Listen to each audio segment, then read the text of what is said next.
Hello, everybody. Welcome to this ministry update report, however you want to call it.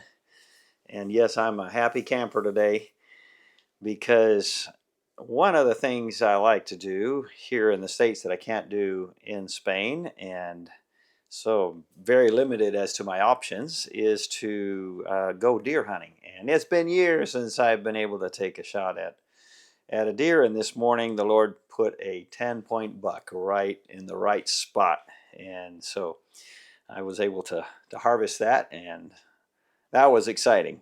I'm not going to post a picture because I know there's some people who don't want to see it. So if you want to see it, you text me or you write me, email me, and I'll send you one. It's a beauty. It's a beauty. Okay, so run through some things here. We are continuing our travels and our meetings. This last week, this last Sunday, just 2 days ago? This is Tuesday. 2 days ago, I'm going to show you a picture of the church that we were in, okay? It's called Temple Baptist Church. Here it is. Okay, there you go. What do you think? You see anything wrong with that? Yeah, that's actually a little after. The water was even higher up to the gutters. It was up in Tennessee. You remember Helene, the hurricane 1 year ago? Well, this church, Pastor Keaton and the congregation and many, many people along the nice river way down below woke up, and this was a raging torrent, and it came up. You can see how high, completely destroyed the inside of the church and the houses, the mission house and parsonage and everything.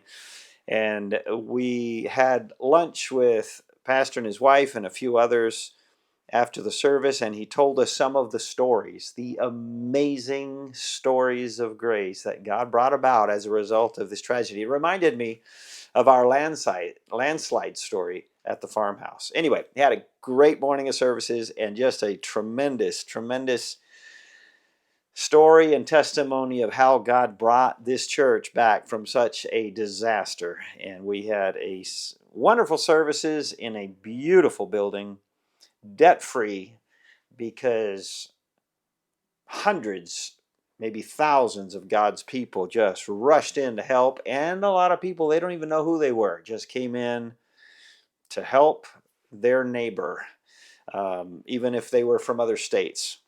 So that was an exciting time. This weekend, we're going up to Maryland to be with friends in the church up there, People's Baptist Church. All right, I want to move on. I've got my cheat sheet here. So we have just over 2 weeks left, a little over 2 weeks, and then we'll be heading back to Spain.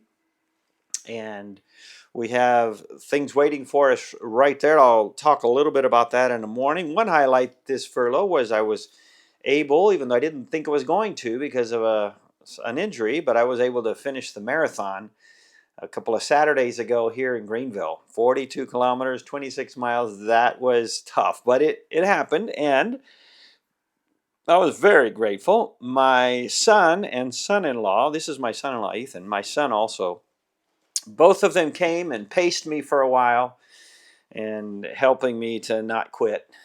I wasn't going to quit, but it sure was painful. But they were a big help and making sure I kept a good pace and all of that. So thankful to them. But actually, my wife Mimi did a 10K. My father-in-law did a 5K, and several other families did 5Ks. And my granddaughter and Mark, my son, just helped a bunch pace different people, and my daughter-in-law did a half marathon, and it was a family event, so we enjoyed it very much.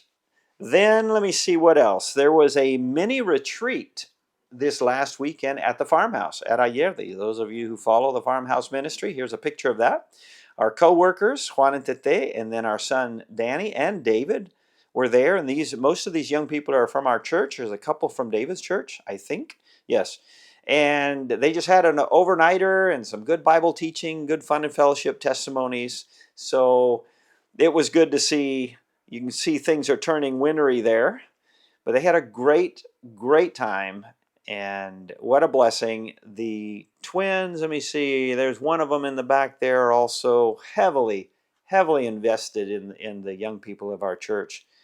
So we're very happy about that. And the next thing church or yearly wise, I'm going to change the order of my things here, is the missionary teen retreat. There's a little logo up there. It's our 20th year. Now, there's very few signed up. I don't know. I'm assuming maybe some more will sign up. Hopefully so.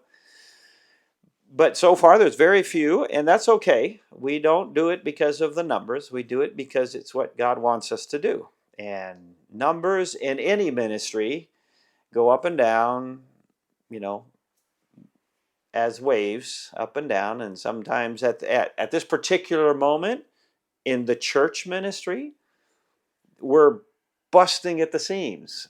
This Sunday, there were almost 150 in our building, and my goodness. So there again, sometimes things are higher, sometimes they're lower, but our ministry is whatever God has called us to do, no matter if there are many or few. And we are looking forward to this missionary team retreat with John Lehman this year, and whatever missionary kids the Lord brings in. If you know of any who can come that are 13 or older, then please have them contact me, which, by the way, I'm going to give you some information there.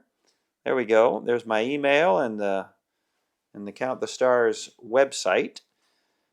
And if you know of any who would benefit from some good solid teaching and fellowship and English Christmas time, why, let them know, because it's basic. It starts 1 month from today, the 4th of December. And then I have another, the postcard project. Yeah, let me turn this off. And the postcard project, there are a number of people who have sent in gifts, but we need a lot more if we're going to be able to send them all out. So maybe there are some people out there who have been praying about it or wondering about it. Go to our website, which is right there, countingthestars.org, obviously www before that. And you can see the towns that are still waiting to be sponsored, and those funds, we'll need them because we'll soon be ordering. The first expense is to order the postcards, the printing of them. We order them from a German company. I think they're printed in Spain anyway. But that'll be a chunk of money up front, and then later, of course, the postage as well.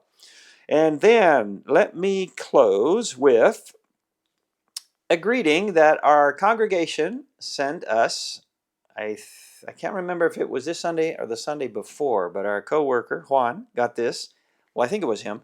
He's the one that sent it anyway. So I think it'll play, and you'll see, and listen for the little girl, little Emily, who always sings. You can hear her all over the church. Well, she's also saying, "Hello, Pastor Andres." So they sent us this to Mimi and I just as a greeting from the Sunday morning service. Here it goes. Let's see if it works, and if you hear it. I don't think I'll be able to hear it here, so hopefully you will. Listen for Emily towards the end. She's on the second row somewhere. Okay, so I hope you heard that. If this is working right, you did. Well, I'm going to let it go at that and keep this a little shorter.